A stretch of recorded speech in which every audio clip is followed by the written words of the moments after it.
Olá, estudantes da segunda série. Sejam todos bem-vindos, sejam todas bem-vindas.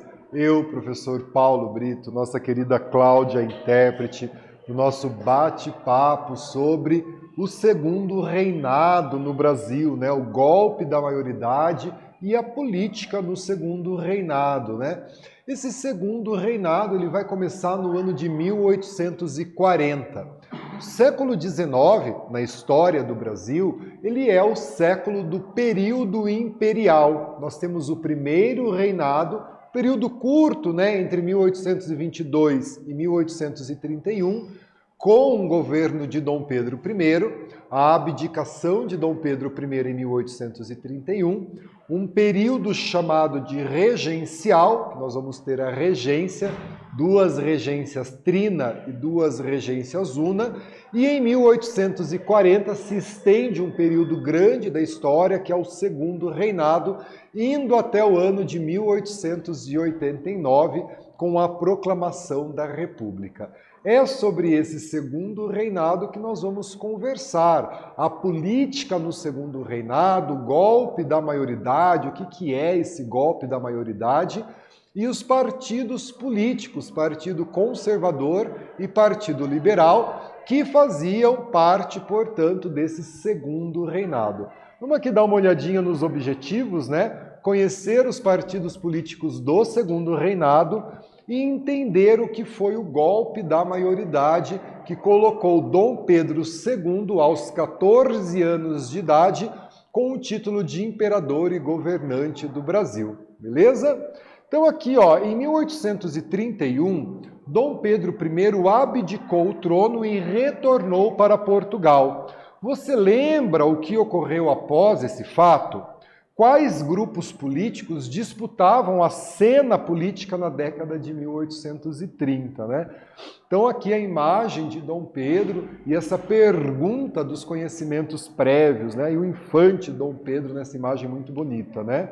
Então aqui, ó, com a abdicação de Dom Pedro I, aquela cena ali, né, da representação da abdicação de Dom Pedro I, o Império Brasileiro passa a ser governado por uma regência, né?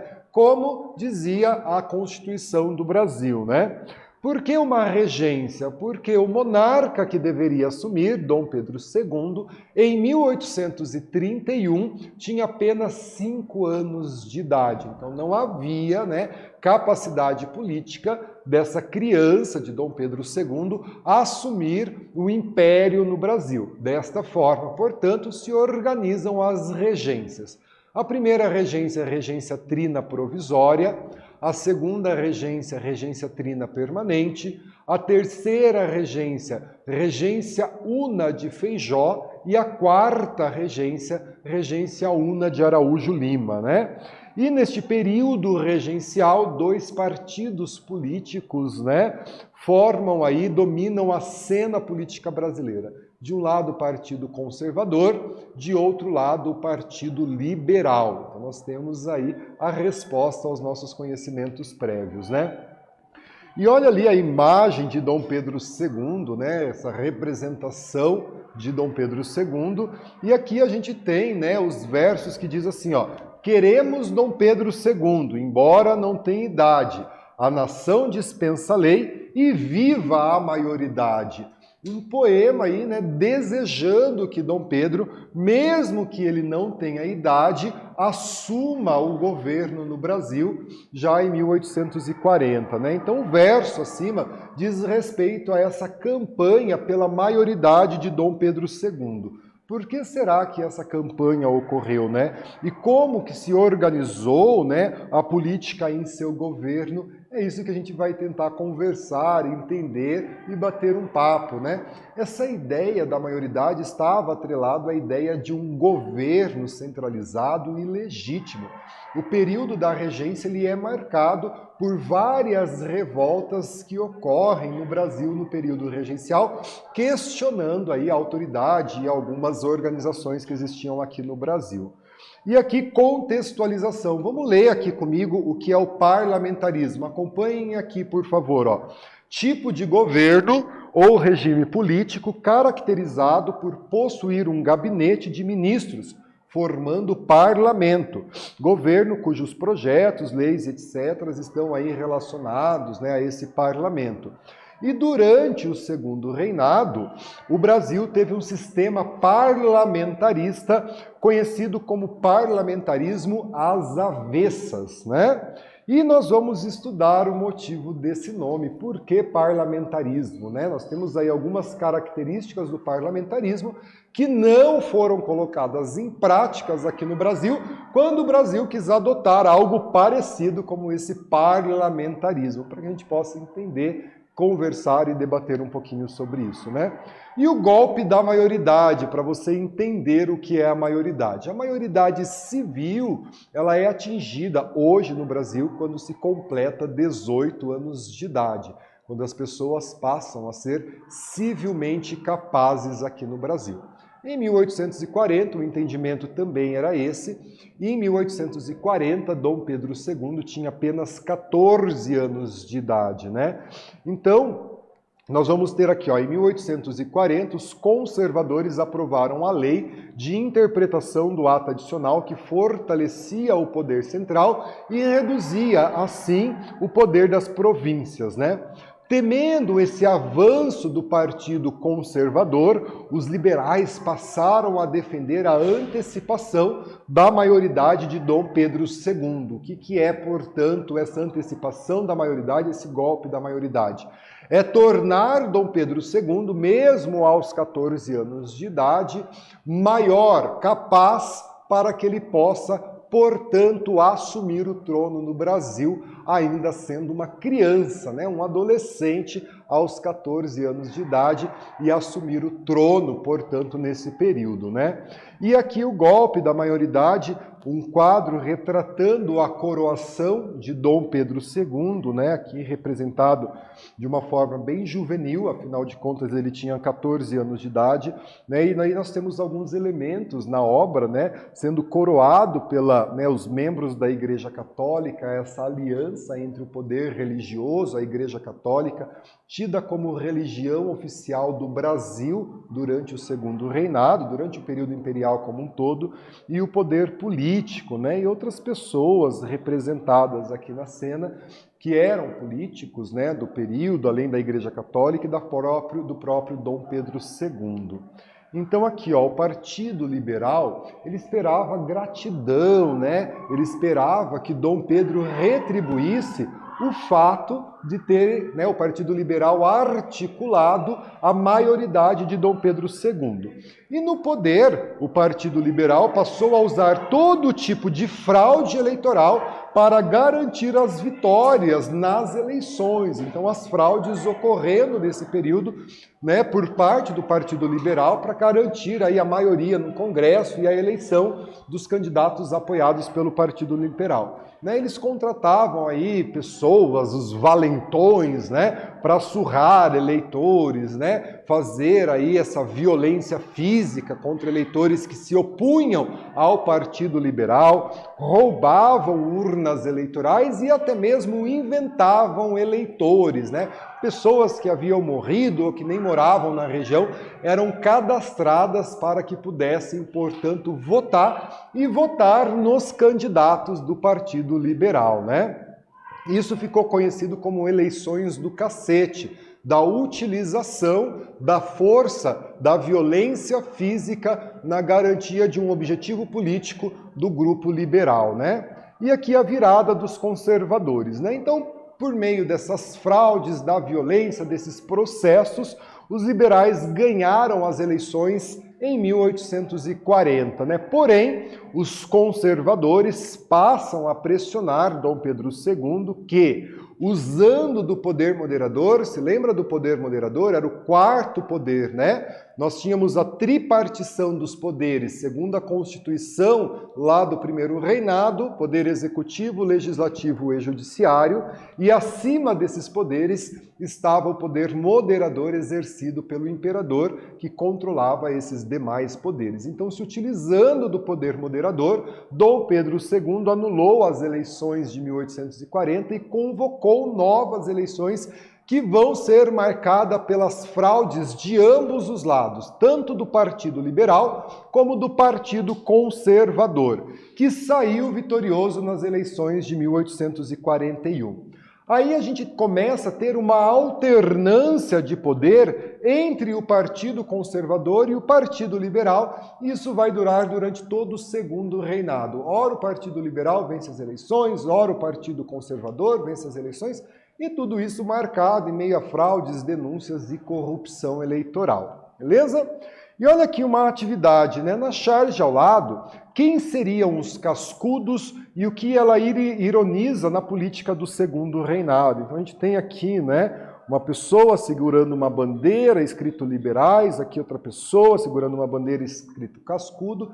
Faça a interpretação da charge e a gente volta para fazer a correção juntos.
Galera, vamos então corrigir a nossa atividade, né? Quem seriam os cascudos na charge ao lado e o que ela ironiza na política brasileira durante o segundo reinado, né? Os cascudos eram os membros do Partido Conservador, né? E a charge ironiza, né, o uso da violência na disputa entre liberais e conservadores nas eleições, como nós vimos, né, as fraudes, as violências que eram utilizadas para garantir a vitória de um ou de outro grupo político, né? Então aqui as revoltas liberais, né? Século XIX, nós tivemos aí a Revolução Francesa no século XVIII, uma onda de revoltas liberais que ocorreram na Europa no século XIX, que chegam aqui no Brasil também, né?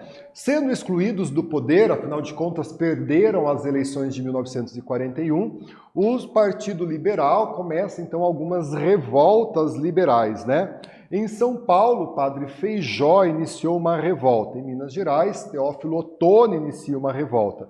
E no Vale do Paraíba, Joaquim José de Souza, né? E essas revoltas liberais, eles tinham muito dos ideais iluministas, né? essa liberdade de comércio, né? Acabar com os entraves comerciais. Então eles tinham essa visão liberal, né? Porém, todas essas revoltas que eu disse a vocês, do Padre Feijó, do Teófilo Otoni, do Joaquim José de Souza, todas elas, né, elas foram repreendidas por Duque de Caxias, né? Um militar muito importante na história política do Brasil durante o século XIX. Vai estar envolvido aí nos principais conflitos que o Brasil passa no século XIX, como a Revolução Farroupilha, como a Guerra do Paraguai, e nessas revoltas liberais. E os líderes foram deportados, isso significa que eles foram expulsos do Brasil, né? Em 1848 vai ocorrer a Revolução Praieira, né? Em Pernambuco, nessa revolta contra o poder das famílias tradicionais e o controle dos portugueses que exerciam sobre o comércio varejista, né? Então aí essa revolta praieira também aí com vários fatores, né, que nos lembram aí o liberalismo. Então olha só, né, os liberais formaram um partido político chamado Partido da Praia, que passou então a reivindicar uma maior participação na política local, defendendo esses princípios liberais, principalmente na economia, né? Então nós temos aí essa questão. E vai ocorrer as lutas entre liberais e conservadores, né? Essa questão dialógica entre liberal e conservador vai permear todo o segundo reinado, né? E a revolta, ela vai terminar com a prisão dos principais líderes da Revolução Praieira, né? Com o fim da Revolução Praieira, encerra-se também, né, o ciclo de revoltas ocorridas no Império entre 1831, ainda no período regencial, e 1850, a última revolta aí, que é a Revolta Praieira, ocorrendo durante o período imperial, né?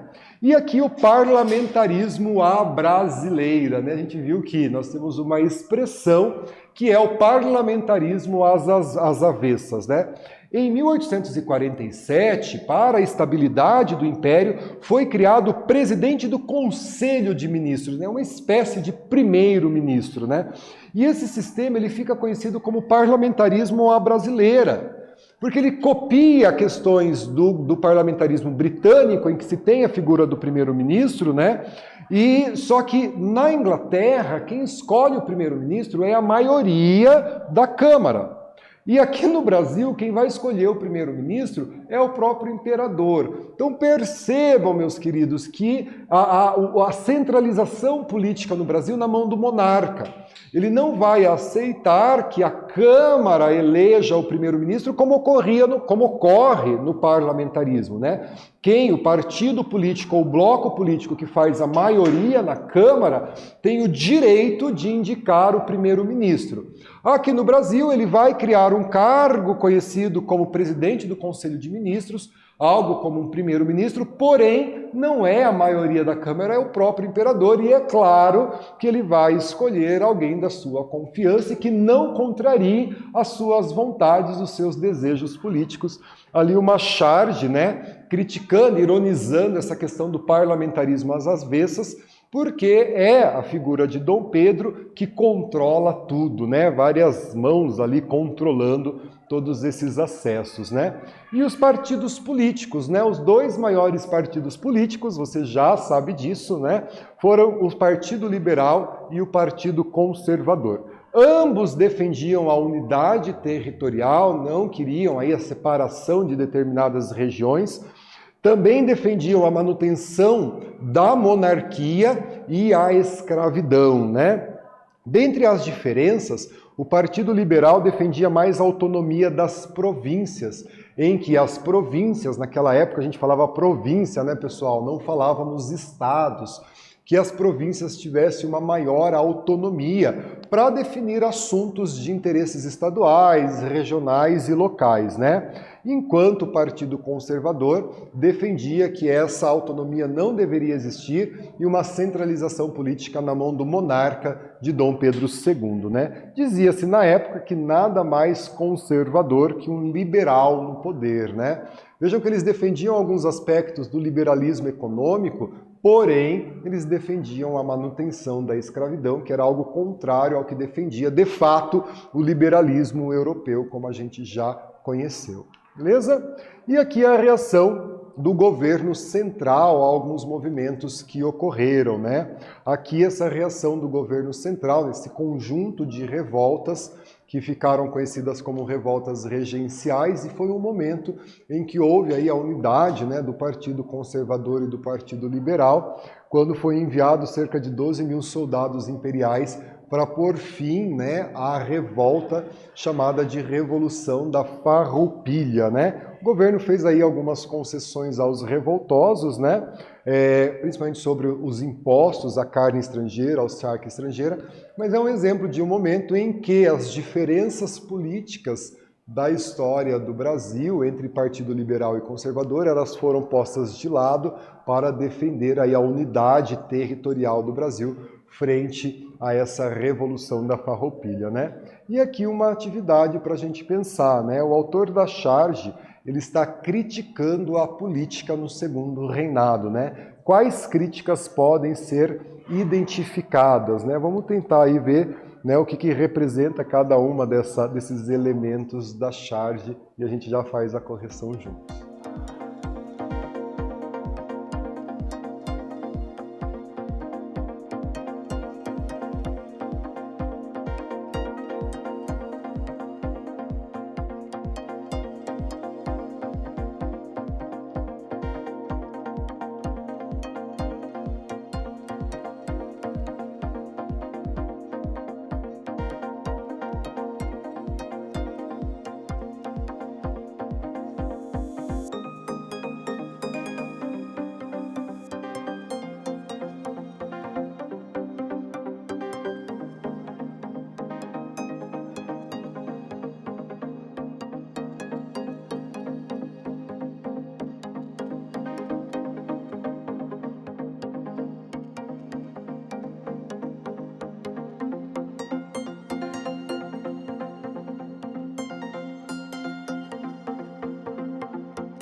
Pessoal, vamos então fazer a correção, né? O autor da charge, ele está criticando aí a política no segundo reinado, que você deve lembrar, é bipolarizada entre Partido Conservador e Partido Liberal, né? Quais as críticas que a gente pode identificar, né? Nessa charge, as pessoas que estão montando os cavalos representam os dois principais partidos, né? O liberal, representado pela mulher, e o conservador pelo homem, né? E Dom Pedro é quem comanda esse jogo entre os dois partidos, né? Como marionetes, como eles são representados, né? E na charge, portanto, é uma crítica ao parlamentarismo brasileiro, esse parlamentarismo às avessas, né? Aqui uma retomada, né? Então, vamos lá para a nossa retomada, o golpe da maioridade em 1840, liberado pelo Partido Liberal, e o início do Segundo Reinado, a atuação de Dom Pedro II no poder de forma centralizadora, né? Anulando, por exemplo, as eleições de 1840, como a gente viu, convocando novas eleições, criando um parlamentarismo às avessas, ou um parlamentarismo à brasileira, onde o cargo, né, de primeiro-ministro, ao invés de ser escolhido pela maioria da Câmara, ele é escolhido pelo próprio imperador, né? As revoltas ocorridas na década de 40, falamos também do final da Revolução Farroupilha, né, e da atuação das duas forças políticas em prol da unidade territorial do Brasil, e os dois principais partidos políticos, Partido Liberal e Partido Conservador. Galera, aqui estão as nossas referências e eu preciso agradecer a sua companhia, agradecer a Cláudia, nossa intérprete. Muito obrigado. Fiquem bem, se cuidem e até a próxima. Tchau, tchau.